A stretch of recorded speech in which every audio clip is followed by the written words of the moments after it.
11.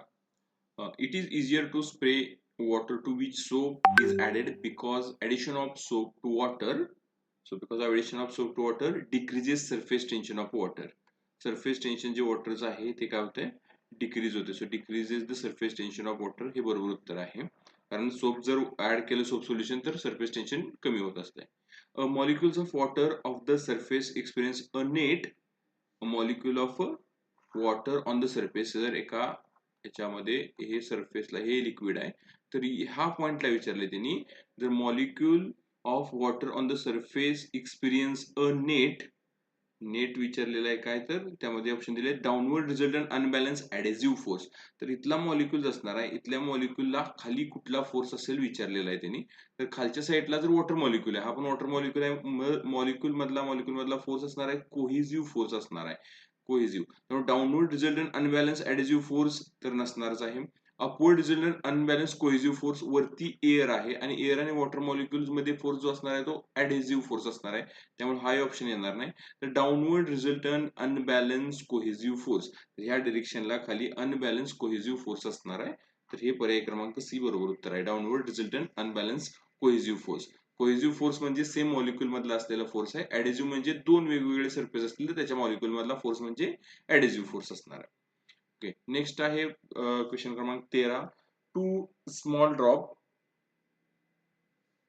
of mercury each of radius r equals to form a single drop. The ratio of the total surface energy before and total surface energy after is. तर ratio आपल्याला विचारलेला आहे तर काय surface energy before and surface energy after. So I will write DWB and DWA यांचा ratio काय असेल तर विचारलाय. टू स्मॉल ड्रॉप म्हणजे इनिशियली काय दोन ड्रॉप आहेत आणि त्यांचा काय झालं एक मोठा ड्रॉप झाला त्याची रेडियस आपण आर घेऊ याची रेडियस स्मॉल आर घेऊ आणि विचारलेलं आहे की त्याचा रेशो किती असेल.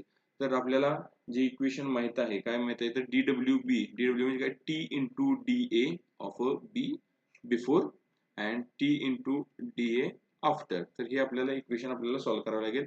तर बिफोर काय होते तर दोन ड्रॉप होते तर टी ऍज इट इज होतो मी एरिया असणार आहे 4 पाय आर स्क्वेअर. तर इथे स्मॉल आर आहे हा एकचा एरिया झाला एका ड्रॉपचा इंटू 2 आणि इथं असणार आहे 4 पाय कॅपिटल आर स्क्वेअर कारण तो एकच ड्रॉप आहे. हा टी ला टी कॅन्सल होईल.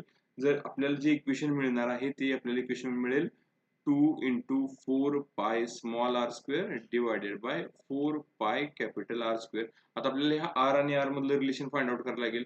तर ते रिलेशन फाइंड आउट करायसाठी आपल्याला माहित आहे की volume initial is equal to volume final असणार. इनिशियली काय होते दोन ड्रॉप होते व्हॉल्यूम काय असणार आहे 4/3 pi r cube into 2 because 2 drop आणि 4/3 पाय कॅपिटल आर क्यूब हे माहित आहे आपल्याला. तर याच्यामध्ये काय येणार आहे n 4/3 पाय 4/3 पाय कॅन्सल होईल तर इकडे काय होणार आपल्याला 2r cube is equal to r cube.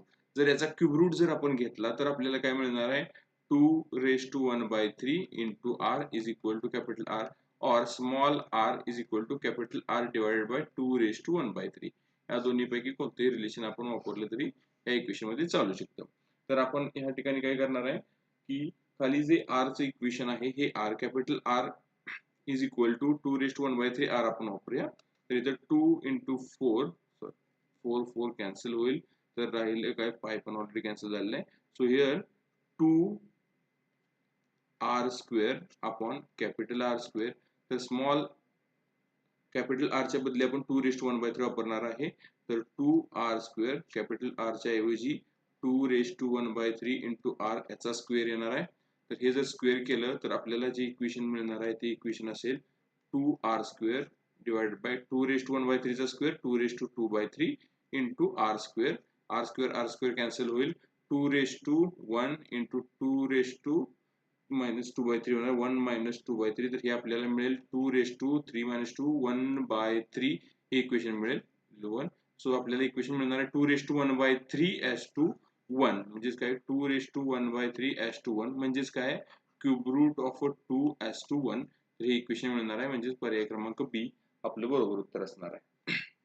Okay त्यानंतर पुढचा मुद्दा आहे the surface tension of a soap solution is 3 into 10⁻² newton per metre. So surface tension आपल्याला दिलं आहे 3 into 10⁻² newton metre. Then the work done in forming soap solution DW आपल्याला find out करायला सांगितलं आहे आणि त्याचा एरिया 20 सेंटीमीटर बाय 5 सेंटीमीटर आहे. तो एरिया काढला आहे आपल्याला. 20 सेंटीमीटरचा मीटर कसं आहे 20 × 10⁻² इंटू 5 × 10⁻². हा काहीतरी एरिया असेल आपला. तर आपल्याला विचारले DW. आपल्याला माहिती आहे DW is equal to T into DA. पण हा जो एरिया आहे 2 सेंटीमीटर बाय 5 सेंटीमीटर, तर हे दोन्ही साईडला लेअर असणार आहे म्हणून आपण याला 2 इंटू DA करतोय. तर आपल्याला याचं इक्वेशन मिळालेलं आहे T is equal to, T ची व्हॅल्यू आपल्याला माहिती आहे 3 × 10⁻² into 2 into area. Area is 20 × 10⁻4 and 500 into 10⁻⁴. So आपल्याला इक्वेशन मिळेल 600 इंटू 10⁻⁶, किंवा हेच आपण कसं लिहू शकतो 6t.0 इंटू 10⁻⁵ और 6.0 into 10⁻⁴ joule. So DW is equal to 6.0 into 10⁻⁴. Option C त्याचं बरोबर उत्तर आहे. 6 इंटू 10⁻⁴ जूल. ओके, त्यानंतर पुढचा प्रश्न आहे 15वा. The work done in blowing a soap bubble of a radius R. Bubble आहे म्हटल्यानंतर दोन साइडचा एरिया येणार आहे. The work done, we have to find out again work done blowing a soap bubble of a radius capital R is W. So the work done in blowing bubble of a radius 2r. जर 2r रेडियसचा bubble असेल तर work done आपल्याला find out करायला सांगितलं. तर work done आपल्यामध्ये T into 2 times DA असणार आहे फॉर्म्युला. जर याच्यामध्ये घेतलं T into 2 into DA, area आहे 4πr². तर हा आपला झाला इनिशियली आर रेडियस असतानाच वर्क डन मिळालेलं आपल्याला. तर हे इक्वेशन मिळेल आपल्याला 8 इंटू πr²T. तर हे W आपल्याला माहिती आहे, W हे वर्क डन आहे. आता परत जर याच्यामध्ये आपण रेडियस जर 2r घेतली तर आपल्याला त्यावेळेचं वर्क डन काय असेल, तर T इंटू 2 इंटू DA हा फॉर्म्युला आहे. तो T इंटू 2 इंटू DA. नाव 4π r च्या ऐवजी आता आपल्याला सांगितलं की 2r रेडियस आहे 2r². So 4πr². So here it becomes 8πt² 4 into r². So हे मिळेल आपल्याला 32πr²T. तर आपल्याला 32πr²T मिळाले. आणि यांनी विचारले काय, in blowing the bubble of a radius r the same soap solution is. हे आपल्याला DW2 मिळालं. तर हे इक्वेशन मी असंही लिहू शकतो 4 इंटू 8πr²T. तर 8πr²T म्हणजे W आहे. तर हे आपल्याला जे वर्क डन मिळणार आहे ते काय असणार आहे 4 इंटू W. तर हे आपला पर्याय क्रमांक 3 हे 4W हे आन्सर बरोबर असणार आहे. किती वर्क डन असणार आहे तर 4W एवढं वर्क डन असणार आहे. ओके, तर पुढचा प्रश्न आहे प्रश्न क्रमांक 16. Square frame of each side L. एक स्क्वेअर फ्रेम आहे ज्याची प्रत्येक साइड L आहे. Okay, is dip in soap solution and taken out.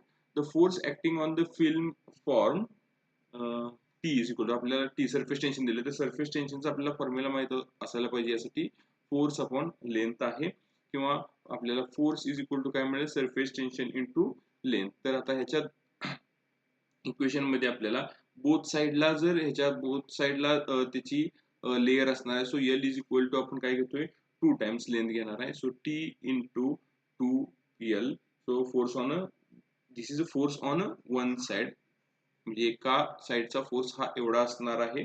तर आपल्याला 4 साइडचा फोर्स जर काढायचा असेल तर F is equal to 4 into T into 2L.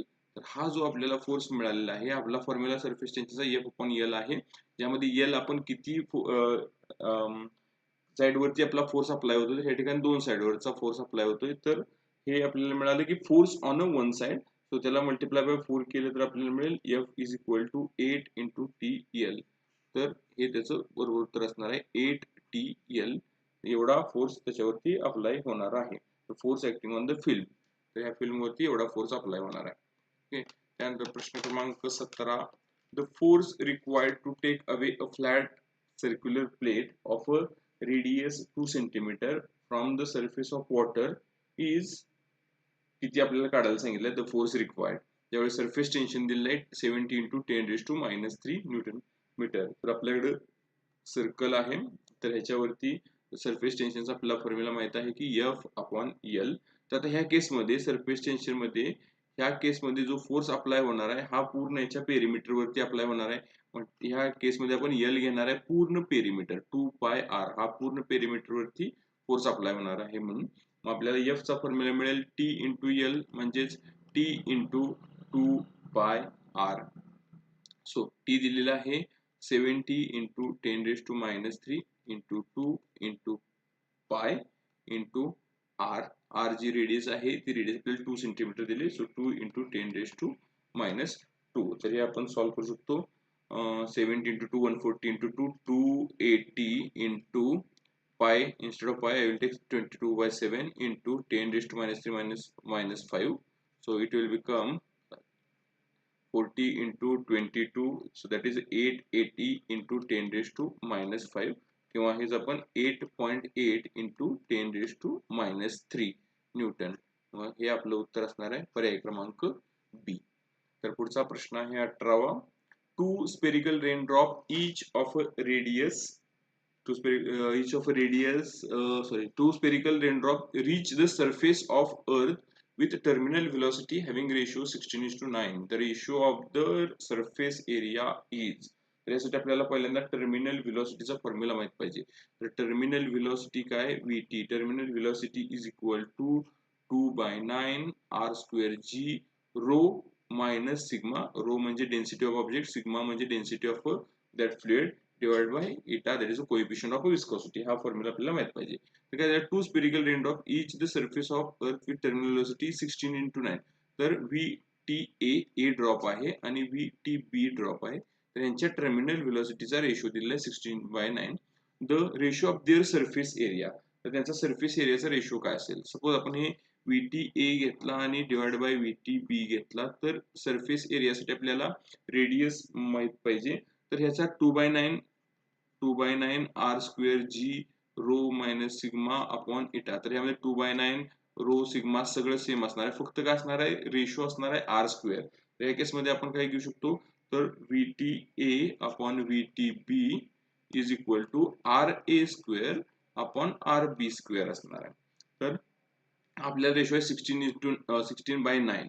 So 16/9 RA² upon RB² आपल्याला 16:9 मिळाला. जर तेच आपल्याला RA/RB पाहिजे असेल तर RA/RB आपल्याला 4/3 हा रेशो मिळणार आहे. So RA/RB is equal to 4/3. आणि कदाचित RA/RB काढण्याची गरज पण लागणार नाही कारण सरफेस एरियाचा आपल्याला रेशो विचारलेला आहे त्यांनी. So surface area of A divide by surface area of B. Surface एरियाचा फॉर्म्युला असतो 4π RA² divide by 4π RB². So 4π cancel होणार आहे. So RA² upon RB². तर आपल्याला RA²/RB² चा रेशो माहित आहे 16:9. सो ह्याचा रेशो येणार आहे सरफेस एरियाचा पण 16:9 रेशो येणार आहे. म्हणजे पर्याय क्रमांक सी याचं उत्तर बरोबर आहे 16:9. ओके. पुढचा प्रश्न आहे what should be the radius of water drop so that excess pressure inside it is 72 Newton per meter square. The surface tension of water is 7.2 into 10⁻⁻² Newton per meter square. तर excess pressure जर काय water drop आहे तर water drop साठीचा excess प्रेशरचा formula माहित पाहिजे PI - P0 is equal to 2T upon R. तेच जर बबल दिलं असतं तर बबल साठी आपला फॉर्म्युला 4T अपॉन R असतो. हे माहित पाहिजे कारण बबलचे दोन्ही साइड आहेत. ड्रॉप मध्ये आतल्या साइडला काय असणार आहे आतल्या साइडला तुमचं लिक्विड असणार आहे बाहेरच्या साइडचा एअर असणार आहे. तर वन साइड तुमची ऍटमॉस्फेरिक प्रेशरशी रिलेट करत असणार आहे. सो त्यावेळी 2T अपॉन R हा फॉर्म्युला घेतो. So PI - P0 is equal to 2T/R. आपल्याला प्रेशर दिलेलं आहे 72. PI - P0 is equal to 2 into surface tension आहे 7.2 into 10⁻² divided by R. So आपल्याला ती रेडियस काय आहे ते रेडियस विचारलेले आहे. तर रेडियस साठी आपल्याला कॅल्क्युलेशन करावं लागेल. So R is equal to 2 into 7.2 into 10⁻² divided by 72. 7.2 1s and 10s are here. So 2/10 is equal to 0.2 into 10⁻² metre.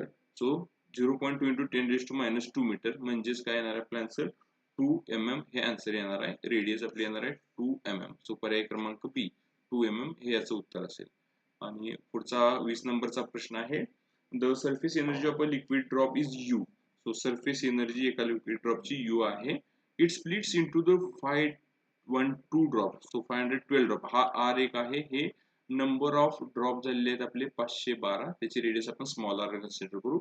The surface energy becomes, पहिली सरफेस एनर्जी यू होती, तर सरफेस एनर्जी किती बदललेली असणार आहे. तर आपल्याला आपण याचा रेशिओ काय घेऊ की सरफेस एनर्जी यू आहे इनिशियल, त्याला मी dw इनिशियल म्हणू, आणि आपण dw फायनल म्हणजे फायनलला किती सरफेस एनर्जी असणार आहे. तर यासाठीचं रिलेशन आपल्याला माहिती आहे, टी इंटू टी ए असणार आहे, याचं पण relation T into T A असणार आहे. सरफेस टेन्शन तर काय सेमच असणार आहे. तर एरिया इनिशियल जो होता तो त्याचा एरिया असणार 4 पाय कॅपिटल आर स्क्वेअर, आणि ह्याचा एरिया असणार आहे 4 पाय स्मॉल आर स्क्वेअर, हा एका बबलचा एरिया झाला, इंटू 512 बबल्स आहेत आपल्याकडे. तर ह्याच्यामध्ये आर आणि आरचं रिलेशन काढण्यासाठी आपल्याला परत माहिती आहे की व्हॉल्यूम दोन्हीचा सेम असणार आहे. तर व्हॉल्यूमचं रिलेशन काय, N R cube is equal to capital R cube. N आहे 512, R cube is equal to capital R, म्हणजे 512चा जर क्यूब रूट जर आपण घेतला तर तो मिळणार आहे 8, so 8 R is equal to capital R, किंवा small R is equal to capital R by 8. ह्या दोन्हीपैकी कोणतं तरी रिलेशन आपल्याला वापरावं लागेल.